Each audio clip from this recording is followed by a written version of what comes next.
2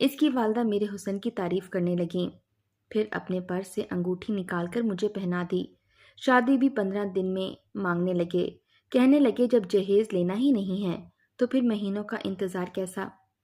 میری ماں کا چہرہ تو خوشی سے دھمک رہا تھا، میرے بھاگ ہی کھل گئے تھے۔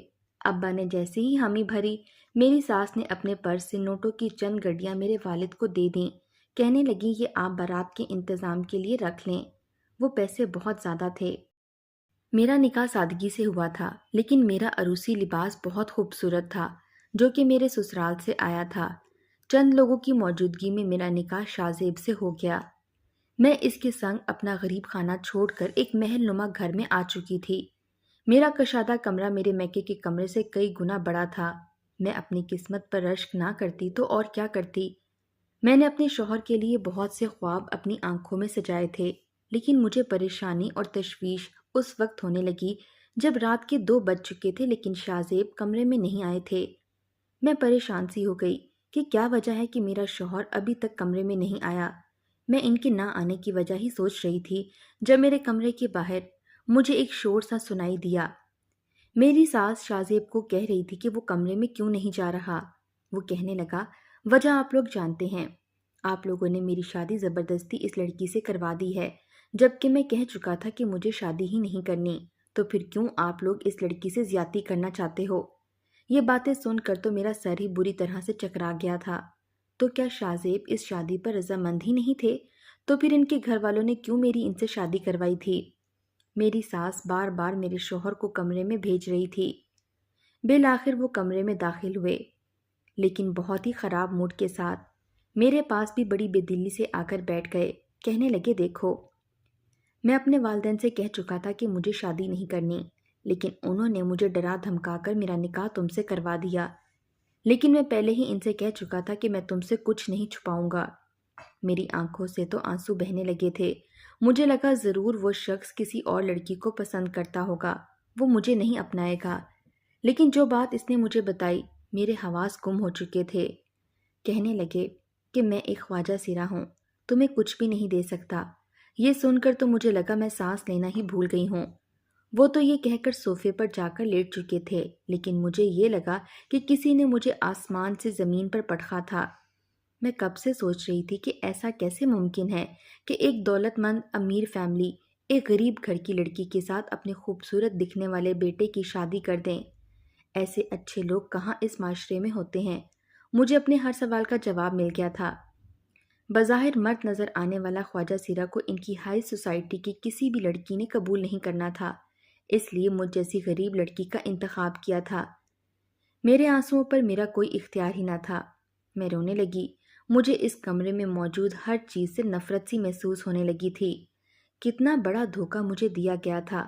میرا جی چاہا اسی وقت اپنے گھر لوٹ جاؤں اور اپنے ماں باپ سے جا کر پوچھوں کہ انہوں نے کیوں اس بات کی وجہ جاننے کی کوشش نہیں کی کہ یہ امیر لوگ کس وجہ سے مجھ جیسی لڑکی کو اپنے گھر کی بہو بنانا چاہتے ہیں۔ میں رات دیر تک اپنی پھوٹی قسمت پر روتی رہی۔ نہ جانے روتے روتے کب میری آنکھ لگ گئی۔ آج کی رات کے حوالے سے لڑکیاں کیا کچھ خواب اپنی آنکھوں میں نہیں سجاتیں، لیکن جیسے میرے خواب ٹوٹ کر چکنا چور ہوئے تھے، شاید کسی کے نہ ہوئے ہوں۔ صبح جب میری آنکھ کھلی تو میرے کمرے میں شاہ زیب نہیں تھے۔ میں اسی عروسی لباس میں ہی روتے روتے سو گئی تھی۔ میں نے جب اپنے کپڑے تبدیل کرنے کے لیے الماری کھولی اور ایک عام سا لباس پہن کر باہر آ گئی۔ اپنی ساس کا اصل روپ تو میں نے اب دیکھا تھا۔ شاہ زیب تو مجھے کہیں نظر نہ آئے۔ میری ساس البتہ سامنے ٹیبل پر ناشتہ کر رہی تھیں۔ مجھے دیکھ کر مجھے اشارے سے اپنے پاس بلایا اور بڑے سخت انداز سے بولیں کہ خبردار، جو تم نے کسی سے میرے بیٹے کے بارے میں کچھ بھی کہا تو تم مجھے ابھی اچھی طرح سے جانتی نہیں ہو کہ میں کتنی خطرناک قسم کی عورت ہوں۔ اس کے سخت لہجے سے میں ڈر سی گئی تھی۔ ایک تو کم عمر تھی، اس پر غریب بھی تھی، اس لیے میں چپ ہو گئی۔ اب وہ عورت مجھ سے اپنے گھر کے کام بھی کروانے لگی تھی۔ شاہ زیب مجھ سے بالکل لاپرواہ ہو چکے تھے اور کچھ ان کے بارے میں جان کر میں ان سے دور ہی بھاگتی تھی۔ وہ گھر آتے تو میں کچن میں چلی جاتی، وہ خود بھی مجھے نظر انداز کرتے۔ میری ساس دن میں ہر وقت میرے سر پر سوار رہتی اور سارے کام کرواتی رہتی۔ رات تک میں تھکن سے چور ہو کر اپنے کمرے میں جاتے ہی سو جاتی تھی۔ میری ساس کو شاید ایک مفت کی نوکرانی چاہیے تھی جو میری صورت اسے مل گئی تھی۔ شاہزیب سب کچھ دیکھ کر بھی کچھ نہ بولتے۔ ان کی والدہ ہر وقت مجھے غریب ہونے کے طعنے دیتی رہتی۔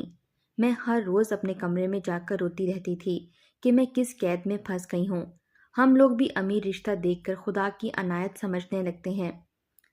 بڑے گھر، گاڑی، بینک بیلنس کو ہمارے معاشرے میں خوش نصیبی سے مشروط کر دیا گیا ہے، حالانکہ سچی خوشی غریب گھر میں بھی مل جاتی ہے۔ میرے گھر والوں کو بھی مجھ سے میری ساس ملنے نہ دیتی، انہیں باہر گیٹ سے ہی واپس لوٹا دیتی تھیں۔ میں بے حد اداس سی رہنے لگی تھی۔ میں ایک لڑکی تھی، کچھ خواہشات اور جذبات فطری طور پر اپنے اندر رکھتی تھی، اس لیے جب بھی شاہزیب کو دیکھتی تو میرا دل دکھی ہونے لگتا۔ میں یہ سوچنے لگتی کہ میں کیسے ساری زندگی اس شخص کے ساتھ زندگی گزار سکتی ہوں جو میری فطری خواہش پوری کرنے سے قاصر ہے۔ ایک دن صبح اٹھتے ہی مجھے بخار سا محسوس ہو رہا تھا۔ نکاہت کی وجہ سے مجھ سے کوئی کام بھی نہیں ہو پا رہا تھا، لیکن میری ساس بہت ہی بےحس تھی، یہ جاننے کے باوجود بھی کہ میں بخار میں تپ رہی ہوں۔ مجھ سے برتن دھلوا رہی تھی، میں برتن دھو رہی تھی، جب چکر آنے کی وجہ سے میرے ہاتھ سے شیشے کا ایک گلاس ٹوٹ گیا۔ میری ساس کچن میں آ گئی، مجھ پر غصہ کرنے لگی کہ اندھی ہو کر کام کرتی ہو، میرے بہت مہنگے واٹر سیٹ کا گلاس تم نے توڑ دیا ہے۔ ایک زوردار تھپڑ اس عورت نے میرے منہ پر مار دیا کہ میں اپنا توازن برقرار نہ رکھ پائی اور زمین پر گر گئی۔ جیسے ہی میں زمین پر گری، ٹوٹے ہوئے کانچ میرے ہاتھ پر گہری زخم کر گئے۔ اس شور پر شاہزیب جو لاؤنج میں ٹی وی دیکھ رہے تھے کچن میں آ گئے۔ میرے ہاتھ سے خون بہہ رہا تھا، میں رونے لگی۔ بے اختیاری وہ میری طرف بڑھے تھے، میرا ہاتھ پکڑا اور اپنی والدہ کو گھورنے لگے، کہنے لگے ایک گلاس ہی تو ٹوٹا تھا نا، اس سے کون سی قیامت آ گئی تھی؟ پہلی بار وہ شخص میری خاطر بولا تھا۔ میری ساس کہنے لگی، خبردار جو تم نے اس کم ذات لڑکی کے لیے مجھ سے زبان بھی چلائی تو۔ میری ساس کی بات سن کر وہ بھی غصے سے کہنے لگے، میری بیوی ہے، کیوں نہ میں بولوں؟ میں نے پہلی بار انہیں اپنے لیے اپنی والدہ کے سامنے بولتے دیکھا تھا۔ میری ساس بھی حیران تھی۔ انہوں نے مجھے سہارا دے کر کھڑا کیا، اپنی جیب سے رومال نکال کر میرے زخم سے بہتے خون کو صاف کرنے لگے۔ میری ساس کہنے لگی، تم یہ شادی نہیں کرنا چاہتے تھے، اس لیے اب اس معاملے سے دور رہو۔ وہ کہنے لگے، آپ ہی کی خواہش پر میں نے نکاح کیا تھا۔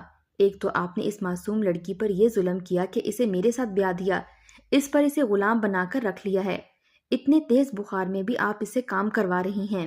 میں کئی ماہ سے آپ کو یہ سب کرتے دیکھ رہا ہوں، لیکن آج میری بھی برداشت جواب دے گئی ہے۔ یہ میری بیوی ہے، اس لیے اسے اس گھر میں وہی عزت ملنی چاہیے جس کی یہ حقدار ہے۔ میں شاہزیب کا یہ روپ دیکھ کر حیران ہوئی تھی۔ وہ مجھے کمرے میں لے گئے، میرے ہاتھ پر بینڈیج کی اور مجھے ڈاکٹر پر لے گئے۔